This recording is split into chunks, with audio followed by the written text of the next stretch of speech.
السلام عليكم ورحمة الله تعالى وبركاته. بسم الله، الحمد لله، الصلاة والسلام على أشرف المرسلين وعلى آله وصحبه أجمعين. أما بعد. ಗೌರವಾನ್ವಿತ ಉಸ್ತಾದರೇ, ತೀರ್ಪುಗಾರರೇ ಹಾಗೂ ನನ್ನ ನೆಚ್ಚಿನ ಸಹಪಾಠಿಗಳೇ, ಅಸ್ಸಲಾಂ ಅಲೈಕುಂ. ಸೃಷ್ಟಿಯಲ್ಲಿ ಅತ್ಯುತ್ತಮರಾದ ಪ್ರವಾದಿ ಪೈಗಂಬರ್ ಮೊಹಮ್ಮದ್ ಮುಸ್ತಫಾ ಸಲ್ಲಲ್ಲಾಹು ಅಲೈಹಿ ವಸಲ್ಲಂ ಅವರಿಗೆ ಚರಿತ್ರೆಯಲ್ಲಿ ಸ್ಮರಿಸಲ್ಪಡುವ ಇನ್ನೊಬ್ಬ ನೇತಾರರನ್ನು ಕಾಣಲು ಸಾಧ್ಯವಿಲ್ಲ. ಜನನಕ್ಕಿಂತ ಮೊದಲು ನಂತರವೂ ಜಗದೆಲ್ಲದೆಯೂ ಹೊಗಳಲ್ಪಟ್ಟಿದ್ದಾರೆ, ಹೊಗಳಲ್ಪಡುತ್ತಲೇ ಇರುತ್ತಾರೆ. ಸುಧಾರಣಾವಾದಿಗಳಲ್ಲಿ ಹುಟ್ಟಿ ಬಂದ ಅನೇಕ ಮಂದಿ ಚರಿತ್ರೆಯ ಬಾವಿಗೆ ಸೇರಲ್ಪಟ್ಟಿದ್ದಾರೆ. ಕೆಲವು ಪ್ರತಿಭೆಗಳು ಬರಹಗಳು ಇದ್ದರು, ಆದರೆ ಅದು ಯಾವುದೂ ಪರಿಪೂರ್ಣವಲ್ಲ.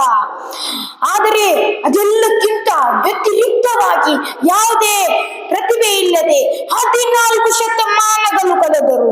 ಜನಮಾನಸಗಳಲ್ಲಿ ಸಿಂಹಾಸನ ಕಟ್ಟಿ ವಿರಾಜಮಾನರಾಗಿರುವ ಪೈಗಂಬರ್ ಮೊಹಮ್ಮದ್ ಮುಸ್ತಫಾ ಸಲ್ಲಲ್ಲಾಹು ಅಲೈಹಿ ವಸಲ್ಲಂ ಅವರ ಬದುಕಿನ ಪ್ರತಿಯೊಂದು ನಿಮಿಷಗಳನ್ನು ಅನುಚರರಾದ ಸಹಾಬಿಗಳು ತಪಸ್ಸು ಕುಳಿತು ಕಲಿತರು.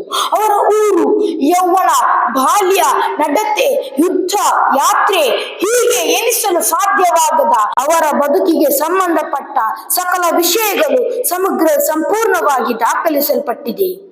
ಅವರ ಅನುಯಾಯಿಗಳು ನಮ್ಮಂತೆ ಎದುರಿನಲ್ಲಿ ಹೊಗಳಿ ಅಟ್ಟಕ್ಕೇರಿಸಿ ಒಳಗೊಳಗೆ ಕತ್ತಿಮಸೆಯವರಲ್ಲ, ಕಾಪಟ್ಯದ ಅನುಸರಣೆಯನ್ನು ತೋದವರಲ್ಲ, ಪ್ರೇಮ ಎಂಬ ಮಹಾಸಾಗರದಲ್ಲಿ ಮುಳುಗಿದವರು, ಅವರನ್ನು ಚಾಚೂ ತಪ್ಪದೆ ಅನುಸರಿಸಿದವರು. ಜಗತ್ತು ಆ ಮಹಾನ್ ನಾಯಕರನ್ನು ಪ್ರೀತಿಸಿದಂತೆ ಯಾರನ್ನೂ ಕೂಡ ಪ್ರೀತಿಸಲಿಲ್ಲ. ಎಲ್ಲಾ ಭಿನ್ನವಾಗಿ ನಿಲ್ಲುವ ಮಹಾನ್ ವ್ಯಕ್ತಿ ರಹ್ಮತುಲಿಲ್ ಆಲಮೀನ್, ರಾಹತುಲಿಲ್ ಆಶಿಕೀನ್ ತ್ವಹಾ ಮತ್ತು ಮೊಹಮ್ಮದ್ ಮುಸ್ತಫಾ ಸಲ್ಲಲ್ಲಾಹು ಅಲೈಹಿ ವಸಲ್ಲಂ ನವರು. ನಾವು ಇಂದು ಯಾರನ್ನು ಪ್ರೀತಿಸುತ್ತೇವೋ ಅವರೇ ನಮ್ಮ ನಾಳೆ ಎಂದರೆ ಪರಲೋಕದ ಸಂಗಾತಿಗಳಾಗಿರುವರು.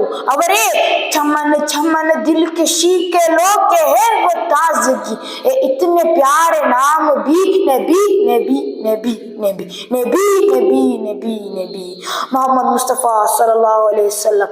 ಇಷ್ಟು ಹೇಳಿ ನನ್ನ ಚಿಕ್ಕ ಭಾಷಣಕ್ಕೆ ವಿರಾಮ ನೀಡುತ್ತೇನೆ. ವಾಹಿರ್ ದಹವಾನ ಅನಿಲ್ ಹಮ್ದುಲಿಲ್ಲಾಹಿ ರಬ್ಬಿಲ್ ಆಲಮೀನ್. ಅಸ್ಸಲಾಮು ಅಲೈಕುಂ.